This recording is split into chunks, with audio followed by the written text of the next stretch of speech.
April 16, 1917. The morning fog clung to the cobblestone streets of Berlin like a funeral shroud as Kaiser Wilhelm II stood before a map of the Atlantic, his finger tracing the invisible line that separated his crumbling empire from a nation he'd fatally underestimated. Just 10 days earlier, President Woodrow Wilson had asked Congress for a declaration of war against Germany, and the vote had come swift and decisive. The Great War, that monstrous engine of death that had been consuming Europe since 1914, was about to learn what happened when you awakened a sleeping giant that controlled a third of the world's industrial output. The Kaiser's intelligence officers had assured him this would never happen.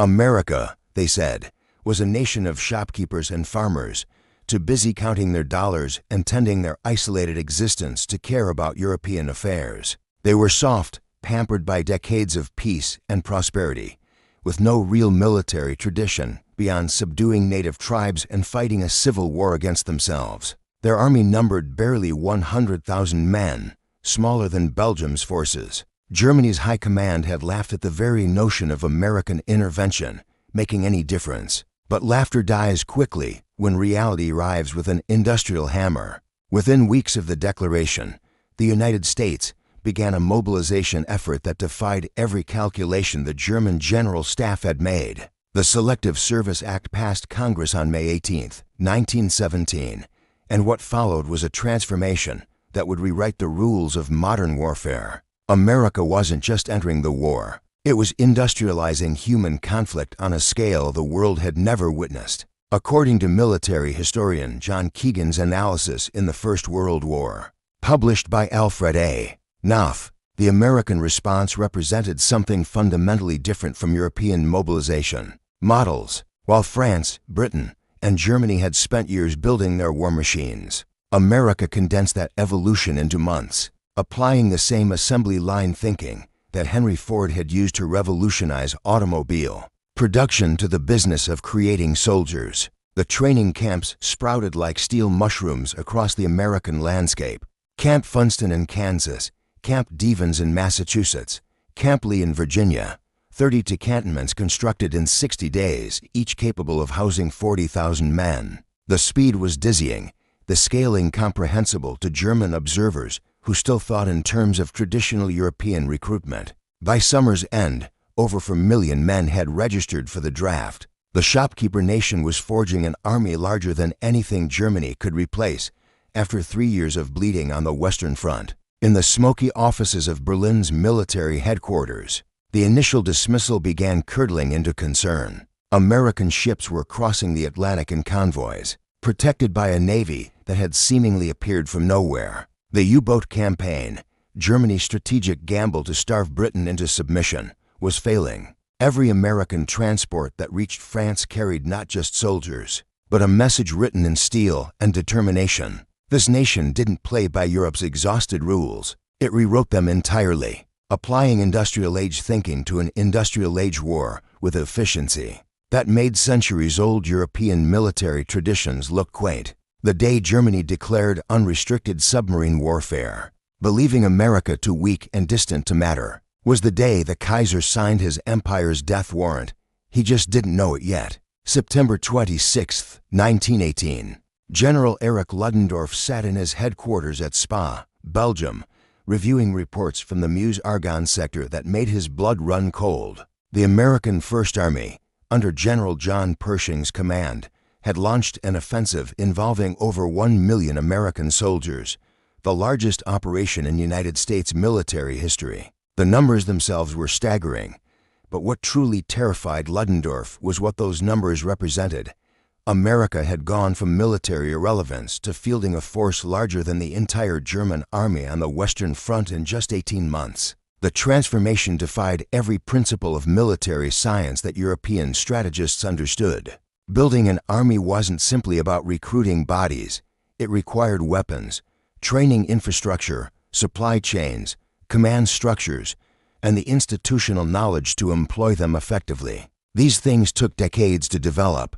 Britain had needed 3 years just to expand from its small professional army to a mass citizen force. France had been preparing for war with Germany since the catastrophe of 1870. Germany itself had built its military machine over 40 years of careful planning under the likes of Helmut von Moltke. America had done it all in a year and a half, and they'd done it better. The industrial capacity that had made American corporations wealthy now turned its full attention to war production. The Springfield Armory in Massachusetts went from producing small batches of rifles to churning out thousands weekly. The Browning automatic rifle, designed by John Moses Browning, went from concept to battlefield deployment in under a year. American factories that had made typewriters and sewing machines retooled to produce machine guns. The nation that invented mass production had discovered that mass destruction followed the same principles, just with deadlier products rolling off the assembly lines. What made Germany's miscalculation truly catastrophic was the logistics.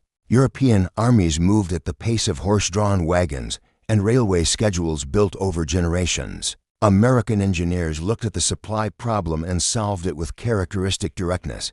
They built new railways across France, established motor transport columns using thousands of standardized trucks, and created supply depots that functioned like warehouses serving a continental retail chain. According to documentation from the United States Army Center of Military History, American forces were consuming 12 million tons of supplies annually by late 1918, with a logistical system that would have taken European armies decades to construct. The Meuse-Argonne offensive exemplified this new kind of warfare. When Pershing's forces attacked, they did so with an artillery barrage involving 2,700 guns, many of them American-made 75mm field pieces produced in numbers that would have been impossible for any European nation at this stage of the war. The barrage lasted 3 hours and consumed more ammunition than both sides had fired in the entire American Civil War. It was violence industrialized, systematized,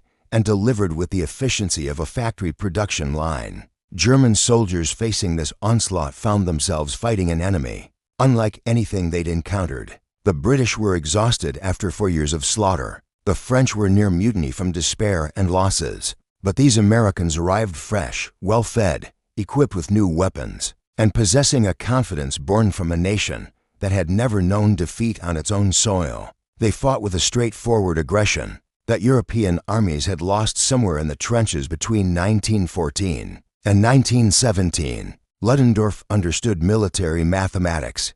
Germany had fought Britain, France, Russia, and Italy to a standstill through superior training, organization, and tactical innovation. But America wasn't playing the same game. They'd looked at industrial warfare and asked a simple question: what if we just made more of everything than the enemy could possibly handle? More soldiers, more bullets, more shells, more trucks, more everything. It was crude compared to German tactical sophistication, but it was working. The Americans were learning fast, adapting European trench warfare techniques while adding their own innovations. And behind every American division stood the full industrial might of a continent-spanning nation that was just getting warmed up. Germany was running on empty. America had barely opened the tap. October 8, 1918. In the Argonne forest, a German officer named Friedrich Müller crouched in a reinforced bunker, watching through a periscope as another wave of American infantry emerged from the morning mist. They came on in extended lines, advancing with a determination that bordered on recklessness by European standards. His machine gunners cut down dozens, but more kept coming, and behind them came more, and behind them came more still. It was like fighting the tide itself, except this tide carried Springfield rifles and wore uniforms that still looked disturbingly new. Müller had fought at Verdun, where French and German armies had ground each other into hamburger over 10 months of continuous slaughter. He'd survived the Somme, where 1 million men became casualties for a few miles of worthless mud. He'd witnessed the spring offensives of 1918, Germany's desperate final gamble to win before American numbers became overwhelming. He was a veteran of history's most brutal war, and yet these Americans disturbed him in ways that 3 years of horror had not managed. They were different, not better soldiers than the British or French in terms of individual skill. Many were farm boys who'd barely finished training before shipping overseas, but they possessed something the exhausted European armies had lost somewhere in the charnel house of the Western Front. They still believed they would win. There was no war weariness in their attacks, no hesitation born from watching entire generations die for yards of ground. They attacked like men who expected victory as naturally as they'd expected their crops to grow back home. The tactical doctrine driving these attacks came from General Pershing's insistence on open warfare, rather than the siege mentality that had dominated European thinking. According to the comprehensive analysis in Edward M. Kaufman's The War to End All Wars, the American Military Experience in World War I, published by the University Press of Kentucky, Pershing had studied the stalemate on the Western Front and concluded that the solution wasn't more sophisticated trench systems, but rather training soldiers to maneuver and fight aggressively in the open. The Europeans thought he was naive. He thought they'd forgotten how to win. The Americans brought another advantage that German intelligence had failed to appreciate: diversity of experience translated into tactical flexibility. The doughboys included former cowboys who understood long-range marksmanship, lumberjacks accustomed to hard physical labor in dangerous conditions, factory workers who understood mechanical systems, and engineers who could look at a fortified position and figure out how to reduce it to rubble. They came from a nation built by problem solvers and innovators, and they applied that mindset to the problem of killing German soldiers as efficiently as possible. Private Alvin York exemplified this American approach to warfare. On October 8, 1918, the same day Muller watched the attacks in the Argonne, York was single-handedly neutralizing German machine gun positions in the forest. A former turkey hunter from Tennessee, York used the same patient marksmanship he'd developed hunting game in the Appalachian Mountains to systematically eliminate 35 German soldiers and capture 132 more. When questioned later about his extraordinary feat, York explained it with characteristic American directness. He'd simply shot the Germans the same way he shot turkeys back home, picking them off from back to front so the others wouldn't notice their comrades falling. That was the essence of what Germany faced. Americans looked at war the way they looked at any other problem: identify the objective, apply overwhelming force, and keep pushing until something breaks. They lacked European military sophistication, but they compensated with material superiority and a cultural tendency toward aggressive problem-solving that translated surprisingly well to combat. Muller's position was overrun by mid-afternoon.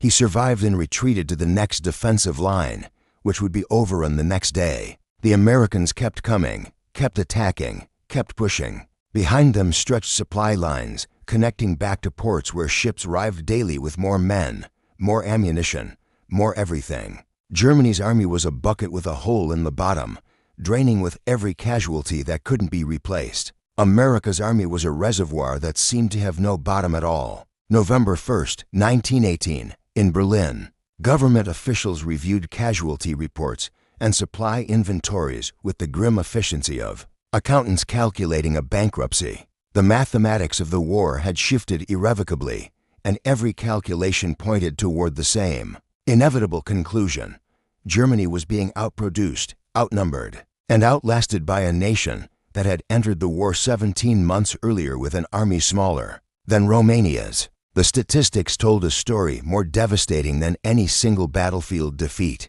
The United States was now fielding 2 million soldiers in France, with another 2 million in various stages of training back home. American factories were producing 500 aircraft per month. The shipyards were launching vessels faster than U-boats could sink them. Every week brought more American divisions to the front, fresh troops replacing the exhausted French and British units that had been fighting since 1914. Germany's situation had become mathematically impossible.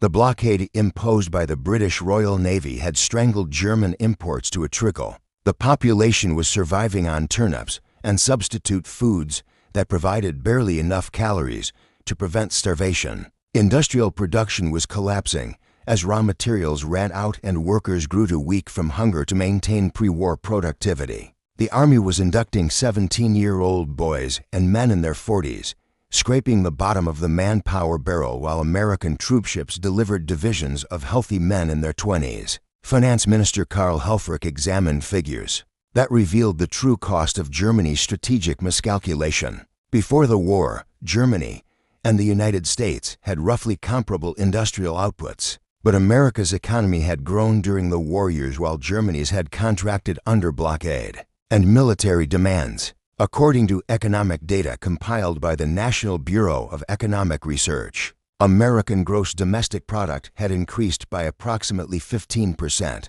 between 1914 and 1918, while Germany's had fallen by nearly 40%. One nation was getting stronger, the other was consuming itself. The credit war mattered as much as the shooting war. Britain and France had borrowed heavily from American banks to finance their war efforts, accumulating debts that would take generations to repay.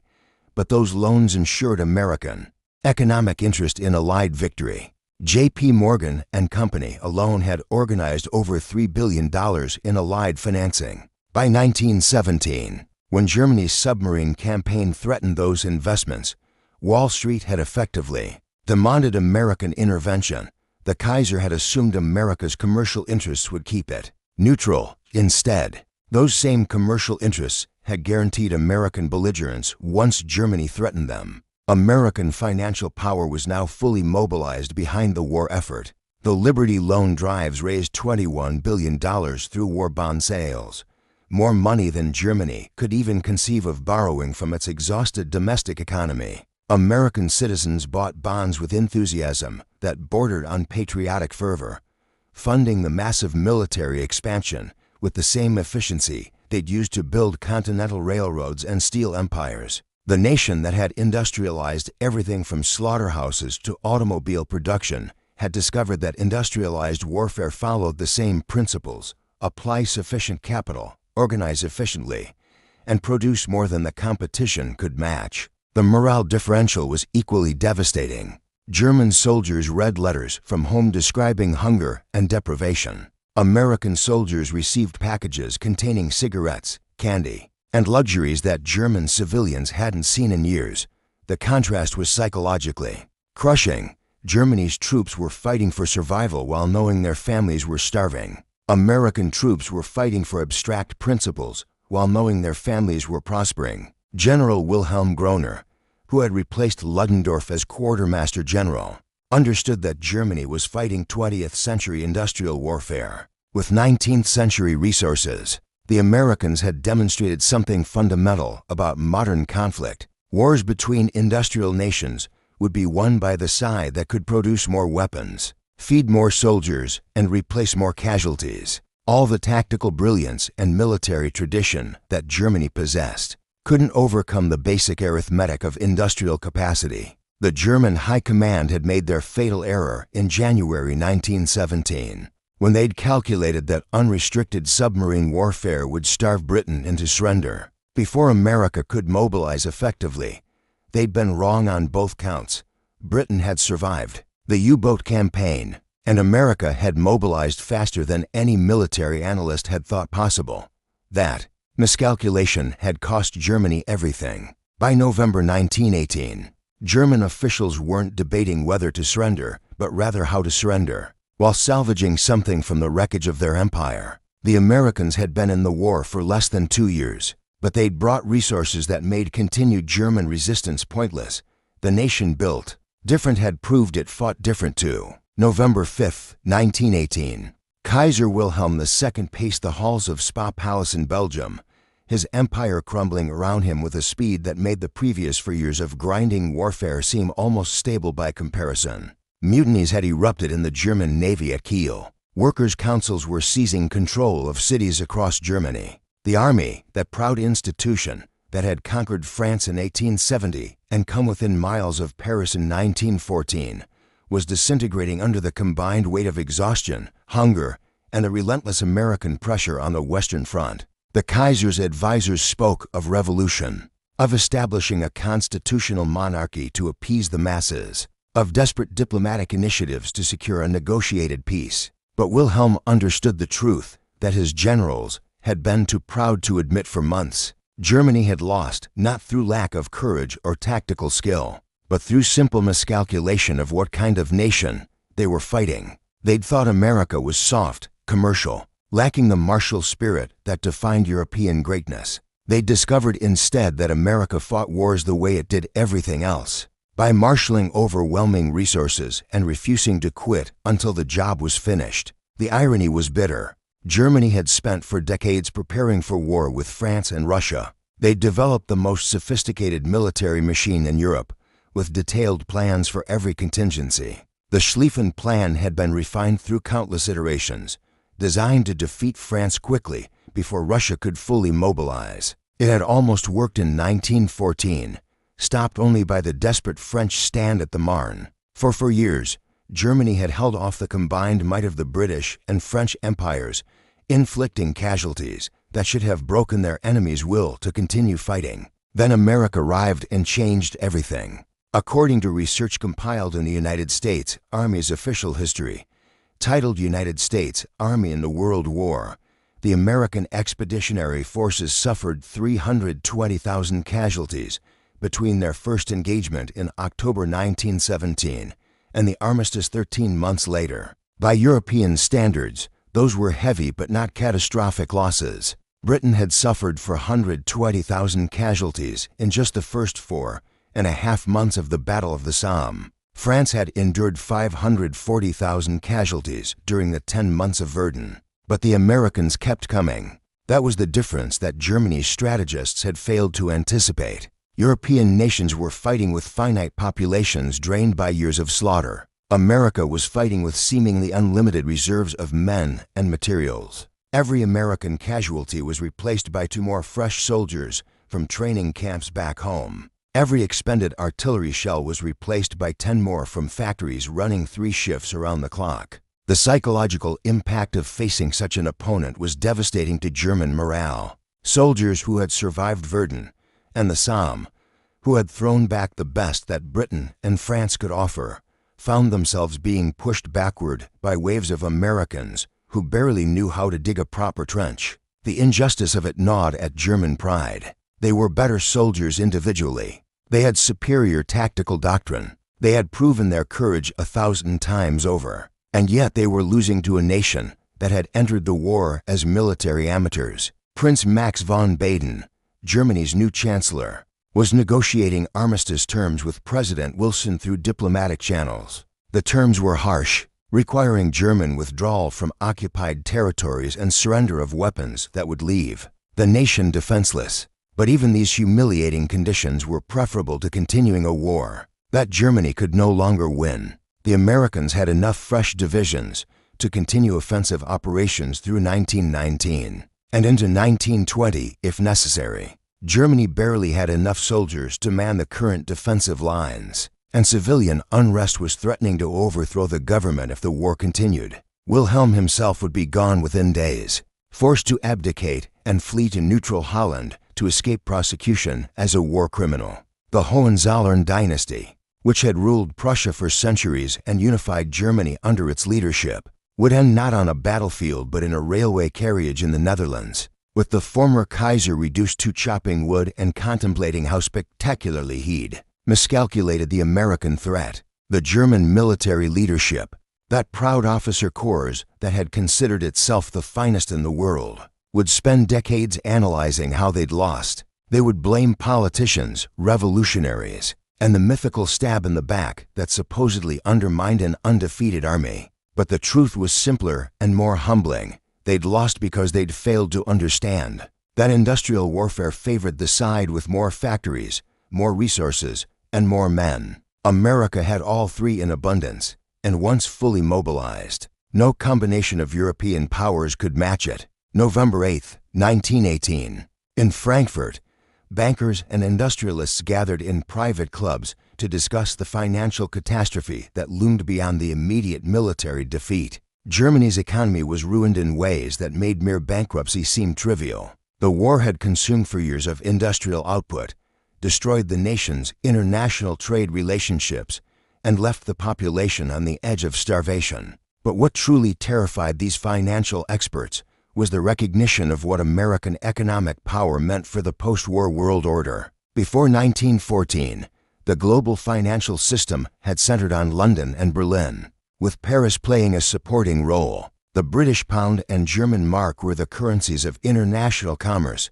European banks financed global trade, European corporations dominated international markets. The world's financial architecture reflected European economic supremacy built over centuries of colonial exploitation and industrial development. That system was finished. The United States had emerged from the war as the world's creditor nation, holding billions in allied war debts that would reshape international relations for generations. Britain and France were financially exhausted, their treasuries depleted, and their economies disrupted by 4 years of total war. Germany was bankrupt in every sense of the word. Meanwhile, America's economy had grown stronger during the war.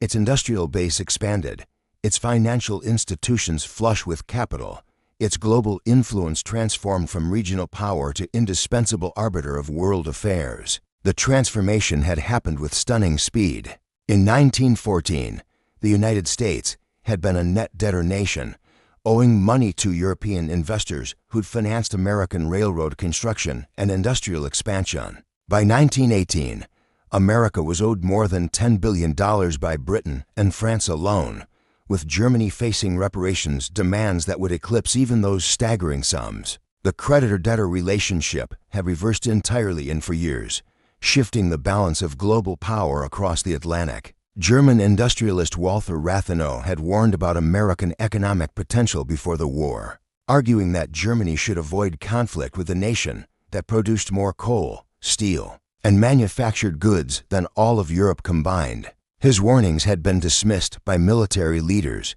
who confused military tradition with military capacity. Now those same leaders were gone, replaced by politicians scrambling to prevent complete national collapse. While Rathenau's predictions had been vindicated in the most catastrophic way possible, the American model of industrial capitalism had proven superior to the German system. In the crucible of total war, Germany's economy had been organized around large cartels and close government-business cooperation, a model that seemed efficient in peacetime but became rigid under wartime strain. The American economy, more chaotic and decentralized, had demonstrated greater flexibility and innovation when adapting to war production. According to Economic Analysis in Paul Kennedy's The Rise and Fall of the Great Powers, published by Random House, American manufacturing output increased by approximately 25% during the war years while Germany's declined by 40% under blockade conditions. The financial markets told the same story. In 1914, the London Stock Exchange was the world's largest, with German exchanges in Berlin and Frankfurt playing major roles in international capital flows. By 1918, the New York Stock Exchange had eclipsed London in total market capitalization, and American banks were dictating terms to their British counterparts. J.P. Morgan and Company, working closely with the U.S. Treasury, had essentially financed the Allied war effort through a combination of loans and bond issues that made American financial institutions the linchpin of global capitalism. The implications extended beyond immediate post-war reconstruction. America's emergence as the dominant economic power meant that future international conflicts would need to account for American interests and potential American intervention. The age of purely European great power conflicts was finished. Any future war would need to consider what happened if America decided to involve itself. And after the events of 1917 and 1918, no rational strategist could dismiss that possibility. Germany's business leaders understood they were witnessing a fundamental shift in global economic order. The European-centered system that had dominated international commerce since the Napoleonic Wars was being replaced by an American-centered system that would define the 20th century. The nation that had been built differently wasn't just militarily formidable. It was economically unstoppable once it chose to engage with the world. That lesson, learned at such terrible cost, would shape German strategic thinking for decades to come, with catastrophic results. When a later generation of German leaders convinced themselves they could challenge American power once more. November 11, 1918. At 11 o'clock in the morning, the guns fell silent along the Western Front, ending 4 years of mechanized slaughter that had consumed a generation of European youth. In a railway carriage in the Compiègne forest, German representatives signed an armistice agreement that acknowledged their nation's defeat and accepted terms that essentially placed Germany at the mercy of its enemies. The Great War was over, but the world it had destroyed could never be rebuilt. For the American soldiers in France, the Armistice brought celebration mixed with exhaustion. Corporal Eugene Kennedy of the American 5th Division recorded in his diary that men danced, sang, and fired rifles into the air when the news arrived, but others simply sat in their trenches, too tired or traumatized to celebrate. The American Expeditionary Forces had been in continuous combat for less than 2 years, but in that brief period they'd experienced enough horror to understand why their European allies seemed so emotionally hollow. War's glory died quickly when you watched your friends torn apart by artillery shells. The Americans had fought in several major battles during their involvement in the war. The Battle of Cantigny in May 1918 had been their first significant victory, proving to skeptical Allied commanders that American troops could capture and hold defended positions. The Second Battle of the Marne in July had seen American divisions help blunt the last German offensive. Below would become legendary in Marine Corps history, where U.S. Marines fought German units to a standstill in savage fighting that lasted 3 weeks. Saint-Mihiel and Meuse-Argonne had been massive American-led operations involving hundreds of thousands of troops, but victory had cost dearly. 53,000 American soldiers died in combat, with another 63,000 dead from disease, primarily the influenza.